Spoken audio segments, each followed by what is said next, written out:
Hi, this is Adam Berner, and if you're watching this video, it's likely that you've been asked to work on a budget. And to help you work on that, for some couples, they have it fully prepared. They have their own QuickBooks or Quickens. For other couples, doing a budget is something new and can be overwhelming. And I just want to help, especially for our purposes, give you some guidance in filling that out. So I want to answer a few questions as to kind of why, who, and how. As to why to fill out a budget, there are a number of reasons, but the two most common reasons is one, it gives it allows the opportunity to document the information that's needed to make decisions, not just short term, but really more often long term decisions. In figuring out cash flow, figuring out support issues. One approach is what we call a top-down approach, looking at formulas, rules of thumbs, a statute. But no less important, maybe even more important, is what I'll call a bottoms-up approach, looking on the ground. What are the needs on the ground? What are the needs? What are the expenses? So to figure out a divorce settlement around cash flow, around support issues, putting together a budget to realistically document what are those expenses for adults, for children where appropriate.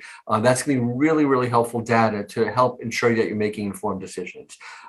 There are other reasons, but one other reason I'll mention is with regard to after divorce settlement. If there are questions down the road, if there should be modifications, one of the ways of assessing whether there should be a modification is looking at what was the standard of living that the couple enjoyed while they were together as a family, as husband and wife, I should say. So if you were able to document that, then that could provide future guidance as to any questions of modification and the support for the future. So those are some of the whys, more to say, but leave it at that. The question is who should fill it out? Ideally, both sides would fill it out. Now, I recognize in some couples, one person has all the data and might take the lead, and that's okay if that makes sense to you. Ideally, though, I would really want both sides to really kind of own the numbers, understand how you got there, and ideally, it would be a joint effort. It could be filled out separately, and sometimes it would. Sometimes we'll see momentarily part of it would be done together, part of it would be done separately. The real question is, and the purpose of this video is to talk about the how to fill it out. So let's actually take a look. I'm going to screen share, and let's take a look at a sample. It might not be exactly what you look at because we revise these here and there. But this is a two-page document that, or version of which you probably received from my office. Just to kind of look at what we're looking at on a macro level, I would divide the 2 pages into 3 sections. The first is shelter expenses, and whether you're renting or whether you own a home. And then kind of a third section within the residential section, within the shelter section, is whether either way, whether you own or rent a home. The bottom of the first page deals with transportation expenses, and the second page deals with personal expenses for yourselves, for your children, ranging from food, clothing, medical, and other miscellaneous items. The bottom of the second page, and hopefully you'll be comfortable filling out an Excel spreadsheet, but you don't have to. You can fill it out by hand if that's your preference. But if you fill out the Excel, then it'll automatically add up the numbers. The subtotals will add up, and we'll be able to put that all together automatically on the bottom sheet.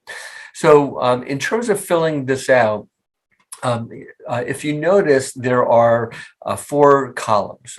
You have all these line items of the various expenses on the left, and then you have 4 columns. The first and foremost that I would want you to focus on is documenting what the joint expenses are. And let's just take a second and look at how you would do that. So you would first take a look at all the ways that you spend money, looking at credit cards, looking at bank statements for checks, ATM withdrawals, or if you have other cash to spend money on, writing checks, Venmo, or be mindful of things that are automatically coming off your bank account in terms of automatic credit card charges. Any way that you spend money, you want to kind of then put together, categorize, ideally for 12 months. We're really ideally for 24 months, but that might be a lot to ask. 12 months typically should do the trick, assuming it's a typical year. In a year, for example, where there's COVID and there are less vacation travel expenses, maybe some adjustments have to be made. So you would take a look at all those expenses and then put them in these different categories, maybe to start with shelter categories, transportation categories, and all other personal categories. And keep a track of of those different specific line item expenses, because ultimately we'll be asking you to collect for each line what your total annual expenses are. And then you're going to divide it by 12. So we're working with monthly numbers. Most find it's easier to work with monthly numbers for budget. If you have, for example, weekly expenses that you incur, for example, like a domestic help, a maid, someone help cleans the home, and let's say you pay weekly. So to get a monthly number, you want to multiply by 4.3 as opposed to 4. Use a 4.3 multiplier. Again, annual numbers, obviously, for let's say summer camp, right? You divide that by 12. You're not paying for it every month. You do want to get a sense of the flow of the monthly expense. So you'll start collecting all that data and then putting it in. And you might want to make some copies of this. You might want to, kind of put in all the subcategories. You might want to maybe just an annual number, but the ultimate document you'll be sharing and will be working with will be based on monthly numbers. So then you'll start this though for your joint expenses, and people come in at different points in divorce settlement or mediation. Some are already separated, many are still living together. But either way, unless maybe there's a separation period for a long time where you've been, a couple's been living, they've not been living together for a long time, but then that might be an exception. But generally speaking, we would want you to fill this out for what your joint expenses were together. And that should be historical. That should be just, mathematical, looking at the numbers for the past 12 months. Whether looking at a full calendar year, or ideally, wherever you're at now, do approximately, full 12 months for the previous month, 12 months back, to get a full capture of what a year would be. And do that for your joint expenses while you were, living together in the same home. And that's just factual. It's just a matter of data collection. So that is the easier part. And many times I'll recommend for a couple just to fill out that joint column first, before the other columns. That in itself, I think, is the first step to collect the data, that for those that don't readily have it. So you're filling out the joint expenses. Now, if you live in one home, let's say you own the home, so this part will be blank. There is no rent. You'll fill out the expenses for the home. You fill out, the information for the ancillary expenses associated with the home. For cars, you might have multiple cars. Your kids might have cars. So you want to make a note here, how many vehicles we're talking about. We're going to soon have separate budgets spelled out for post-separation, post-divorce living, but we're not up to that. So you'll go through all these expenses. And then you'll summarize for all three sections, and we'll have a bottom line number of what your marital expenses are. That's the first step to work off of.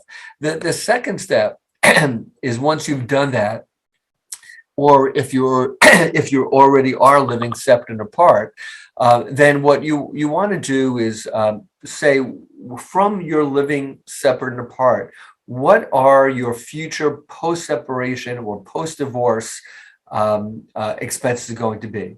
If someone's living in the home where a couple live together, so a lot of those expenses will be the same. Maybe the other person will be renting, so maybe that will be filled out.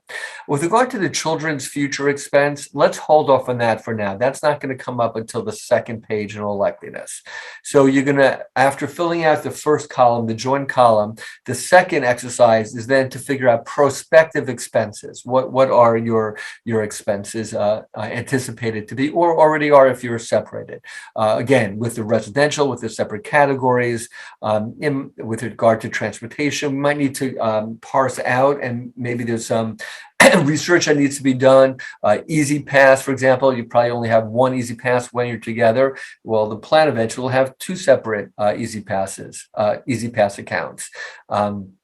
With regard to insurance, car insurance, you might need to break that out, find out what your separate would be. So the one thing on the second page that we're going to do a little different is that when it comes to any expenses for the children that are in yellow and highlighted, future expenses for the children that are highlighted, that will be in its own column. So for example, your kids are eating in your home. That's not yellow, that's not highlighted. But for prescription drugs and the others, and I'll say really which categories these are.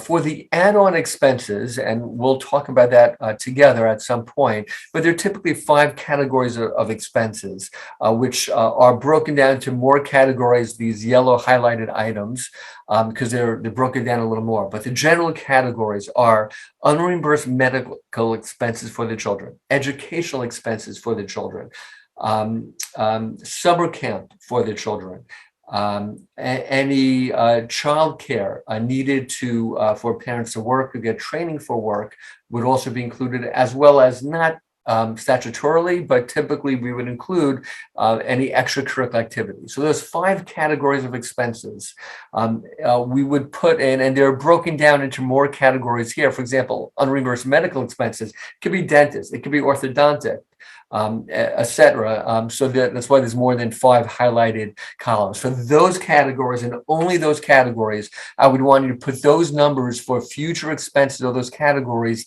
in the yellow highlighted items, and you could just look over here what those items are, whether it's daycare expenses, college costs, whether it's allowance. You could put those items and only those items in yellow. Otherwise, all other children expenses, when they're with one or the other parent, they would be in these respective columns over here. In some situations, we might approach that a little differently, but that's typically how it's approached. And then the end result of that we would add up all the expenses. We'd have a sense of what your joint expenses are, or very often historical expenses, and what your prospective expenses are for one spouse, the other spouse, and for those categories of the children's expense.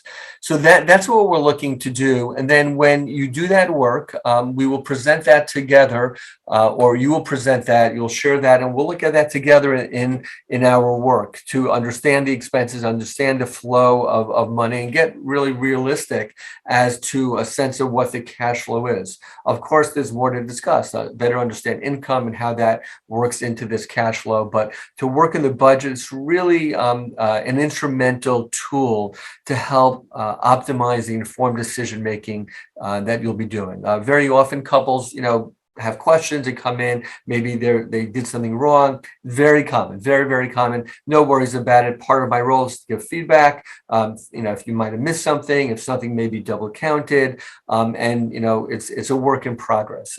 It's hard. It's hard to do this because expenses are a function of a functional family. It's a living, breathing thing, and expenses change. It's not static. When we working on this document, it can be frustrating because it is static.